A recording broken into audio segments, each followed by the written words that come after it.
ഈ നമ്മുടെ സമൂഹത്തിൽ 2-3 തരം സോഷ്യൽ വ്ളോഗർമാരുണ്ട്.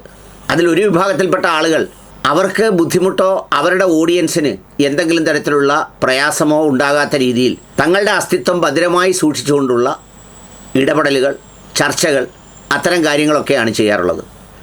എന്നാൽ രാഹുൽ ഈശ്വറിനെ പോലെയുള്ളവർ വേറൊരാളിൻ്റെ നീതിക്ക് വേണ്ടി ശബ്ദമുയർത്തി അല്ലെങ്കിൽ അയാളുടെ അവകാശത്തിന് വേണ്ടി ശബ്ദമുയർത്തി ജയിലിൽ കിടക്കേണ്ടി വന്ന ഒരു മനുഷ്യനാണ്. രാഹുൽ ഈശ്വറിന് സ്വന്തം ബോധ്യങ്ങളെ ഉറക്കെ വിളിച്ചു പറയുന്നതിന് മടിയില്ല. അതിൽ ശരിയും തെറ്റുമൊക്കെ ഉണ്ടാകാം, യോജിപ്പും വിയോജിപ്പും ഒക്കെ ഉണ്ടാകാം. പക്ഷേ അതെല്ലാം ഉള്ളതിനോടുകൂടി തന്നെ ആ നിലപാട് ഉറക്കെ പറയാനുള്ള ഒരു ആർജവവും അതിനുള്ള ഒരു കരുത്തുമുണ്ട്. ഒരുപക്ഷേ ഈ കേരളത്തിലെ സോഷ്യൽ വ്ളോഗർമാരുടെ ഇടയിൽ ഈ അവനവന് വേണ്ടി അല്ലാതെ ഒരു നിലപാടിൻ്റെ പേരിൽ ഇത്രയും അനുഭവിച്ച ഒരാളും വേറെ ഉണ്ടാവില്ല. അന്ന് രാഹുൽ മാങ്കൂട്ടത്തിൻ്റെ വിഷയവുമായി ബന്ധപ്പെട്ട് സാമൂഹ്യ മാധ്യമത്തിൽ സംസാരിച്ചതിൻ്റെ അടിസ്ഥാനത്തിൽ വളരെ കാർക്കശ്യത്തോടെ കടുത്ത നിലപാടാണ് സ്വീകരിച്ചത്. ഇന്ന് ബാക്കി കേസുകളുടെയൊക്കെ സ്ഥിതിയും അതൊക്കെ നോക്കുമ്പോൾ അതിൻ്റെ ആരവം അടങ്ങിക്കഴിയുമ്പോൾ ഈ പറഞ്ഞ രാഹുൽ ഈശ്വറിനെ പോലെയുള്ള ആളുകൾ അങ്ങനെ തിളങ്ങി നിൽക്കുന്നുണ്ട് സാമൂഹ്യ മാധ്യമ പ്രതലത്തിൽ. അന്ന് രാഹുൽ ഈശ്വറിന് വേണ്ടി സംസാരിച്ച ഒരാളാണ് ഞാൻ. അന്ന് ഒരുപാട് പേർ മൗനമായിരുന്നു. സുഹൃത്തുക്കളും ചിന്തകരും സാമൂഹ്യ പ്രവർത്തകരും അഭിനേതാക്കളും എല്ലാവരും നിശബ്ദരായിരുന്നപ്പോഴും ഞാൻ അവൻ്റെ പക്ഷത്ത് നീതിയുണ്ട്, അല്ലെങ്കിൽ അവനോട് അത്ര ക്രൂരമായി പെരുമാറാൻ പാടില്ല എന്ന് ആ കുടുംബത്തെയും അവരെയും ഓർത്ത് പറഞ്ഞതാണ്. ഞാനിപ്പോൾ ഇതൊക്കെ സാന്ദർഭികമായി ഓർമ്മിപ്പിച്ചത് ഇന്ന് ഈ രാഹുൽ ഈശ്വറിൻ്റെ ഒരു വീഡിയോ കണ്ടപ്പോഴാണ്. ലക്ഷ്മിജി, നമ്മൾ ഹിന്ദുക്കൾക്ക് കുട്ടികൾ ഉണ്ടാകാത്തതിന് മുസ്ലിങ്ങളെ കുറ്റം പറഞ്ഞിട്ട് കാര്യമുണ്ടോ? വേറെ ആരെങ്കിലും പഴി പറഞ്ഞിട്ട് കാര്യമുണ്ടോ? ഈ വളരെ സെൻസിറ്റീവായ വിഷയം, അതായത് ഹിന്ദു മുസ്ലിം ക്രിസ്ത്യൻ കുട്ടികളുടെ വിഷയം വളരെ വർഷങ്ങളായിട്ട് ഉയർത്തുന്ന ഒരു വ്യക്തിയാണ് ഞാൻ. ഇതിൽ തെറ്റായ നറേറ്റീവും തെറ്റിദ്ധാരണയും കൊണ്ടുവന്ന് ലക്ഷ്മിജിയെ പോലുള്ളവർ ഹിന്ദു സമൂഹത്തിന് അറിയാതെ ദ്രോഹം ചെയ്യാൻ. എനിക്ക് ലക്ഷ്മിജിയെ അറിയാം, വളരെ വർഷങ്ങളായിട്ട് ഞാൻ ശ്രദ്ധിക്കുന്ന ഒരു വ്യക്തിയാണ്. എനിക്ക് ലക്ഷ്മിജിയും കൂട്ടരുമാണ് രാഹുൽ ഈശോ തങ്ങൾ എന്ന് പേരിട്ടത്. അതായത് രാഹുൽ ഹിന്ദു, ഈശോ ക്രിസ്ത്യാനി, തങ്ങൾ, ഇത് മൂന്നും കൂടി ഒരുമിച്ചാണ് ഇവൻ എന്ന് കളിയാക്കിയ അർത്ഥത്തിൽ, നല്ല അർത്ഥത്തിലല്ല, കളിയാക്കിയ അർത്ഥത്തിൽ ഇട്ടത്.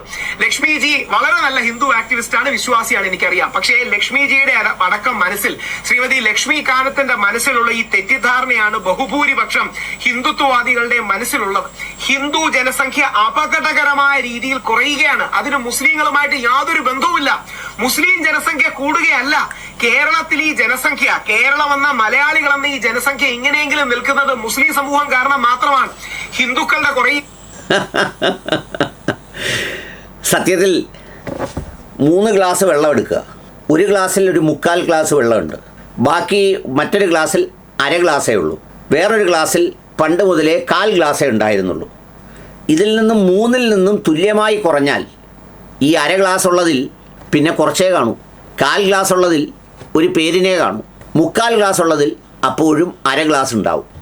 ഈ ജനസംഖ്യ താഴോട്ട് വീഴുന്നതിൻ്റെ കാരണം ഇടയ്ക്കിടെ ഈ ഗ്ലാസ്സിലെ വെള്ളം കളയുന്നത് പോലെ അങ്ങോട്ട് നോക്കി നോക്കി നോക്കി നോക്കി കണക്ക് കൂട്ടി അതിൻ്റെ പേരിൽ പുലഭ്യം പറഞ്ഞിട്ടും ബഹളം വെച്ചിട്ടും വല്ല കാര്യമുണ്ടോ?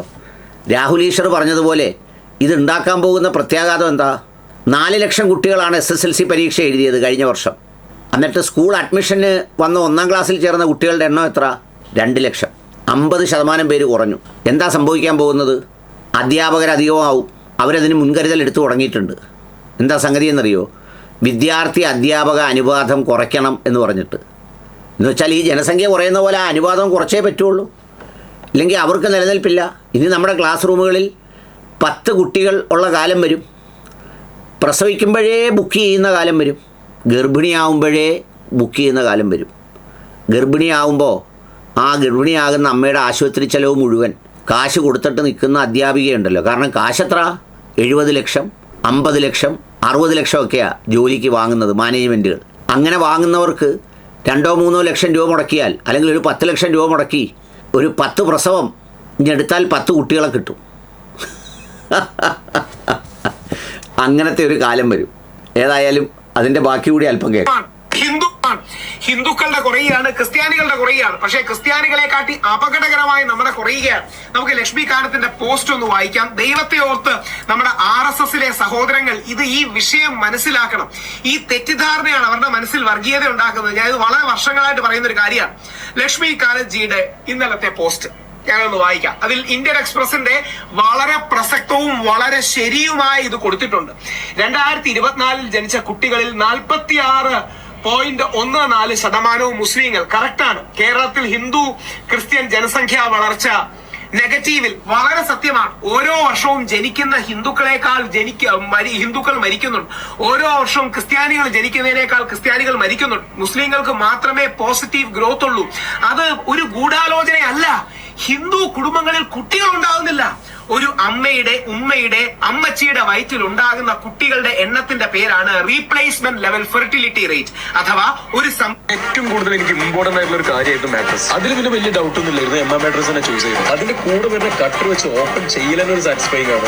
ഇപ്പൊ തലഞ്ഞാണ് കല്യാണം കഴിക്കേണ്ടി വന്നു. പിന്നെ ഇത് ഓപ്പൺ ചെയ്ത് കഴിഞ്ഞാൽ 4 to 5 hours എടുക്കും ഇതിന്റെ ഒറിജിനൽ ഫോമിൽ എത്താൻ വേണ്ടിയിട്ട്. രാത്രി ആയതുകൊണ്ട് നെക്സ്റ്റ് ഡേ ആണ് ഞാൻ യൂസ് ചെയ്ത് സ്റ്റാർട്ട് ചെയ്തത്.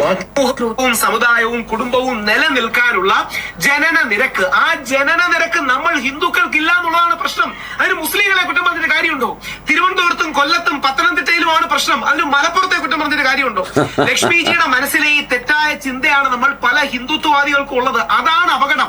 യഥാർത്ഥത്തിൽ അവിടെയാണ് RSS സഹോദരങ്ങളും.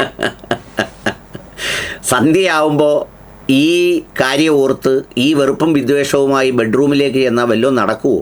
ഈ ചിന്തകളൊക്കെ കളഞ്ഞ് വളരെ ആരോഗ്യകരമായ ചിന്തകളോടെ ജീവിതത്തെ പോസിറ്റീവായി സമീപിക്കേണ്ടതിന് പകരം അവിടെ കൂടുതൽ പ്രസവിക്കുന്നേ, അവിടെ മരണം അത് പിന്നെ കുറയുന്നില്ലേ, അതിനേക്കാൾ കൂടുതൽ മരിക്കുന്നേ എന്നൊക്കെ പറഞ്ഞാൽ എന്തോ ചെയ്യാനൊക്കും. പറയാറുണ്ട്, നിങ്ങൾ കല്യാണം കഴിക്കണം. സ്വയം സേവകരായിരുന്നുകൊണ്ട് കല്യാണം കഴിക്കണ്ട എന്നൊക്കെ ചിന്തിക്കുന്നവരുണ്ട്. ഒരു ടോപ്പ് ലീഡർഷിപ്പ് മാറ്റിവെച്ചാൽ, അതായത് ഹിന്ദു സമൂഹത്തിന് വേണ്ടിയിട്ട്, അവരുടെ വിശ്വാസത്തിന് വേണ്ടിയിട്ട്, അല്ലെങ്കിൽ RSSന്റെ പ്രത്യയശാസ്ത്രത്തിന് വേണ്ടിയിട്ട് ജീവിതം ഒഴിഞ്ഞു വെക്കുന്നതിന്റെ ഭാഗമായിട്ടാണ്. ഇതൊന്നും വെച്ചാൽ പോലും ഈ രാഹുൽ ഈശ്വറെ അത് കുറച്ച് പേരല്ലേ ഉള്ളൂ. ബാക്കിയുള്ളവർ ആഞ്ഞങ്ങ് കാര്യങ്ങൾ നീക്കിയാൽ പോരായോ?